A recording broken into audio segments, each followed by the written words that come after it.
Comment ça va les gars? Pour ceux qui reconnaissent ce petit atelier, vous pouvez vous apercevoir qu'il est vide. Ici, c'est là où on a fait les vidéos présentation, restauration de la YBR 125. Et comme vous pouvez le voir, elle n'est plus là.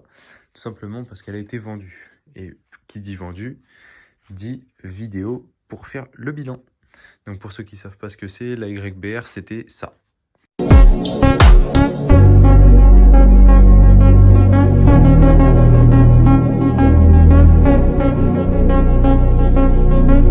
Moi, ce que je vous propose, c'est qu'on aille directement s'installer. Regardez, j'ai préparé mes petites notes. Normalement, la lumière, tout ça, tout est bon.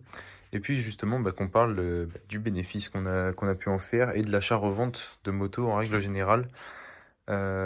Si j'ai des petits tips ou quoi à donner, ce sera avec plaisir. Nous voilà installés. Donc, pour rappel, la YBR, c'était une moto qu'on avait achetée 350 €. Donc, 350 €. C'est une moto qu'on a achetée principalement. Donc, moi, je voulais bricoler à la base. Je voulais juste. Putain, je suis vraiment long. Je voulais juste voilà, toucher un peu du 4 temps, c'était nouveau pour moi. Je voulais bricoler, ça m'occupe, j'aime ça. Et je voulais surtout apprendre à mon ex à en faire, tout simplement. Bon, ça n'a pas été une grande réussite. Mais voilà, c'est à peu près tout. Donc ça, c'est le pourquoi on l'a acheté. Et aussi, principalement, je voulais faire des sous de base, mais vous allez voir que l'opération, elle n'était pas très intéressante en fin de compte. Donc voilà. Donc ce qu'il faut savoir, c'est que la moto, on l'a achetée en avril donc 2025 et je l'ai vendue le 12 septembre 2025. Donc voilà, elle a quand même traîné un bon moment chez moi.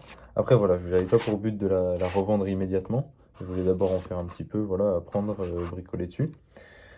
J'avais pas pour but principal de vraiment en tirer un max d'argent dessus. La moto, donc elle a été vendue le 12 septembre et la vidéo, là, on est le 10 octobre. Donc, ouais, ça fait quasiment un mois. J'ai tardé un peu à la faire parce que je voulais. J'avais là, je filme avec mon nouveau téléphone et la qualité est bien meilleure. J'avais plus de stockage sur l'autre, etc. Donc, voilà, j'ai préféré pour le bien-être de tous. Donc, maintenant, on va rentrer dans les frais qu'on a pu mettre dans la moto. Donc, pour rappel, on l'a acheté 350 €. Donc, la moto qui ne fonctionnait pas très bien. Alors ça, c'est un gros conseil que je vous donne, c'est quand vous achetez une moto, vous essayez de regarder déjà le prix des pièces. Donc normalement, quand vous avez votre annonce Le Bon Coin, vous savez à peu près, enfin le vendeur au moins vous indique à peu près ce qu'a la moto.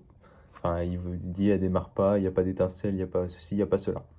Donc, ce que je vous conseille de faire, c'est que vous allez sur internet, vous tapez les pièces. Donc déjà, vous regardez si c'est facile à trouver. Et surtout, vous regardez le prix. Et vous essayez de budgétiser tout ça. Vous faites vraiment le plus gros, les plus gros frais que vous pouvez mettre dedans. Et comme ça, au pire, vous attendrez au pire. Vous imaginez d'abord le pire pour après, au mieux, avoir des bonnes surprises. Donc moi, c'est ce que j'avais fait. Donc c'était vraiment des pièces qui étaient pas chères. Et vous allez voir que j'avais pas pris en compte un autre aspect qui est le contrôle technique. Et ça m'a bien joué des tours. Et je vais vous en parler maintenant. Donc, j'ai même compté le trajet pour aller la chercher. Donc, en trajet, j'avais compté 20 € d'essence. Donc, après, en termes de pièces, on a mis un injecteur neuf, donc 24,99 €. Frein avant, bougie et filtre à air, 55,16 €. Batterie, parce qu'elle était morte, 49,50 €. La carte grise, ça aussi, faut y penser, parce que voilà, c'est des motos qui sont homologuées, il y a des papiers à faire. 40,76 €, ça reste raisonnable pour une moto. Là, il y a une nouvelle vidéo qui va pas tarder à sortir sur la présentation de ma nouvelle moto. Pour vous donner un ordre d'idée, c'était autour des 267 €, je crois, si je dis pas de bêtises. Voilà, c'est pas du tout le même budget. Mais ça, voilà, c'est aussi un aspect auquel on pense pas directement en achetant une moto, mais c'est à prendre en compte, c'est un frais supplémentaire. Donc voilà, ça c'est les pièces qu'on a pu mettre dedans. Et après vient le fameux contrôle technique. Et celui-là, il a fait très très mal, je ne l'avais pas prévu. Donc déjà, dans un premier temps, on a pris 65 € de contrôle technique. Parce que maintenant, pour vendre une moto, il faut passer le contrôle technique. Il faut qu'elle en ait un récent de moins de 6 mois, il me semble, avant de la vendre. Donc pour passer ce contrôle technique, 65 €. Après, on a eu le droit à une contre-visite car la moto n'est pas passée à la pollution. Donc elle n'est pas passée à la pollution. Donc je me suis dit quoi? Je me suis dit, le pot, il doit être... il y a... Ah, je vais perdre le mot. Il y a le catalyseur qui doit être dans un sale état, et du coup, il y a beaucoup trop de particules qui sortent. Et donc, c'est pour ça qu'elle passe pas à la pollution. Donc, j'ai acheté un pot d'échappement d'origine, full origine, parce que celui qui était dessus de base, c'était un Devil. Donc, je me suis dit, c'est ça, c'est pour ça. Donc, pot d'échappement, 63 € d'occasion sur le bon coin. Contre-visite, 20 €. Mais malgré ça, la moto n'est pas passée, je vous le dis d'entrée. Alors, en fait, les gens du contrôle technique étaient hyper sympas. Je pouvais aller là-bas, ils me mettaient un petit coup de sonde, et puis on regardait si ça passait, mais ils me refaisaient pas payer une contre-visite à chaque fois. Ils m'ont fait payer la contre-visite jusqu'à temps que je sois sûr. Donc malgré ce changement de peau, la moto, ça passait toujours pas. Donc je suis allé voir à Yamaha, qui m'ont dit, sur les anciennes motos et tout, si ça passe pas, on pourra rien y faire. Donc franchement, on met de l'éthanol, c'est de l'alcool, il n'y a pas de particules. Tu verras, au moins ça passera le contrôle comme ça. Chose que j'ai faite qui a très très bien marché, vraiment. Ils sont trop forts. Donc voilà, j'ai juste payé la contre-visite 20 €. J'ai dû y aller en tout 4 fois. Donc 4 fois juste pour qu'ils me mettent des coups de sonde, ça passait jamais, j'en avais trop ras-le-bol. C'est pour ça que j'ai un peu mis de côté. Enfin, j'aurais pu la mettre en vente beaucoup plus rapidement. Mais c'est ce que j'ai mis de côté parce que ça commençait vraiment à me gaver. Pour le contrôle technique, les anciennes plaques d'immatriculation, elles sont trop petites de 2 cm. Forcément, j'ai dû racheter une plaque d'immatriculation pour qu'elle passe. Bref.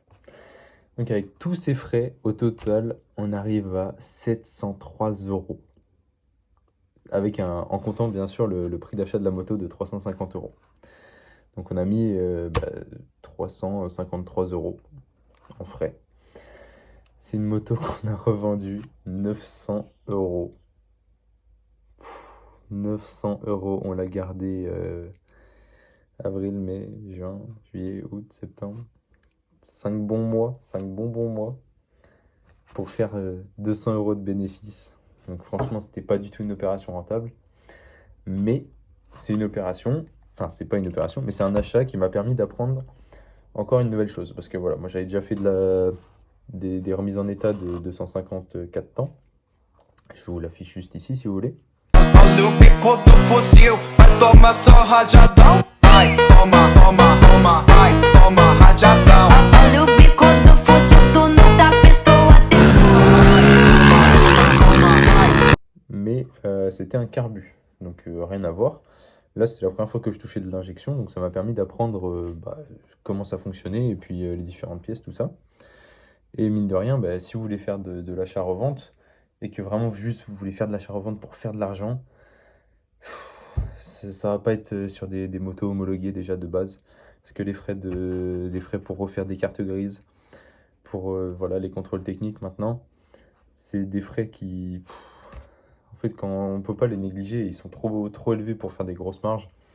Donc franchement, s'il y a de l'achat-revente à faire sur des motos, c'est vraiment des crosses, des dirt.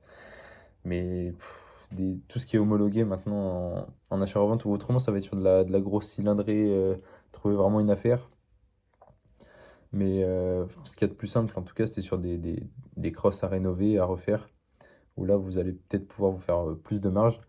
Mais par contre, si ça vous intéresse juste de bricoler, d'apprendre, ça apprend énormément vraiment de mettre les mains dedans, tout simplement.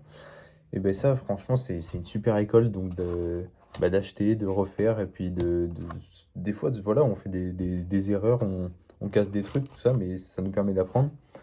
Et en plus, là, je m'en tire quand même avec un plus de 200 €, j'ai pas perdu d'argent, j'en ai gagné, et j'ai pris du plaisir à le faire. Bon, sauf à la fin où je comprenais pas pourquoi elle passait pas. Et d'ailleurs, je pense avoir trouvé la cause. Voilà, gros point aussi à faire attention. Quand vous achetez vos pièces, l'injecteur, c'était du AliExpress. Donc voilà, on veut prendre des pièces à rabais pour justement faire le plus de marge possible, mais au final, ça m'aura fait dépenser encore plus. Donc voilà, pareil, une leçon qu'on en tire. Injecteur à 25 €, forcément c'était nul. Et il envoyait beaucoup trop d'essence et c'est pour ça qu'elle passait pas à la pollution. Mais donc voilà, au lieu d'acheter un injecteur à 50 € directement, j'ai dû acheter en plus un pot parce que je pensais que ça venait du pot, donc 63 €. Le pot, il l'a embarqué gratos, hein, je lui ai fait cadeau. Parce que surtout, j'ai eu beaucoup de mal à la vendre. Franchement, je sais même pas pourquoi. Ça aussi, c'est un point que j'ai dû négliger, mais c'est la demande en fait. La demande qu'il y a autour de cette moto. Et pour moi, dans ma tête, ça allait partir en 2-3 semaines, mais j'ai bien dû la mettre en vente un mois et demi avant qu'elle parte, hein. Et en plus, pas au prix que je l'avais mise. Moi, de base, je comptais en tirer 1 100 € avec tous les frais que j'avais mis dedans. Mais la réalité m'a vite rattrapé et j'ai pu en tirer que 900 €. Et franchement, plus, c'était pas possible, quoi. Donc voilà, je pense qu'en soi, on a un peu fait le tour de ce qu'il y avait à dire sur la YBR. Franchement, j'aime bien les vidéos comme ça. Voilà, être transparent avec vous, parler d'argent, tout ça, moi j'aime bien. C'est un peu la thématique de la chaîne, être vraiment tout partager avec vous, les échecs comme les réussites. Bientôt, il va y avoir pas mal de vidéos qui vont sortir. Enfin, je dis pas mal, ça va être 2-3 qui sont déjà en préparation. Je devrais en tourner 2 ce week-end, je pense.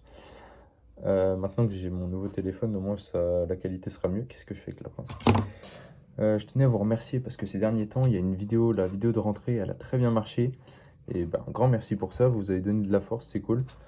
On est bientôt 1000, bientôt la rémunération YouTube, donc bientôt on va pouvoir évoluer un petit peu.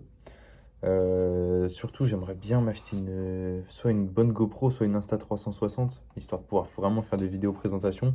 Parce que là, à chaque fois, je suis obligé de prendre mon casque de cross, de mettre la GoPro avec l'attache en pince, parce que j'ai plus de support et en plus, elle prend mal la charge, elle est en bout de vie. Donc ça, c'est pas très simple pour moi de vous faire des vidéos présentations. Maintenant, on va avoir 2 vidéos qui vont sortir. Donc une vidéo présentation de ma nouvelle moto, mais pas de test du coup. Je voulais dire test avant. Pas de test en approche parce que faut que je rachète du coup du matériel. Et une vidéo mécanique aussi. On va pouvoir faire une petite révision dessus. Donc ça va être tout simple, hein, tranquillou. Et puis voilà, je crois qu'on a fait à peu près le tour de ce qu'il y avait à dire. Je vous souhaite une bonne continuation, une bonne fin d'après-midi, une bonne fin de soirée. Et puis je vous dis à très bientôt. I know you think that you know me, but you ain't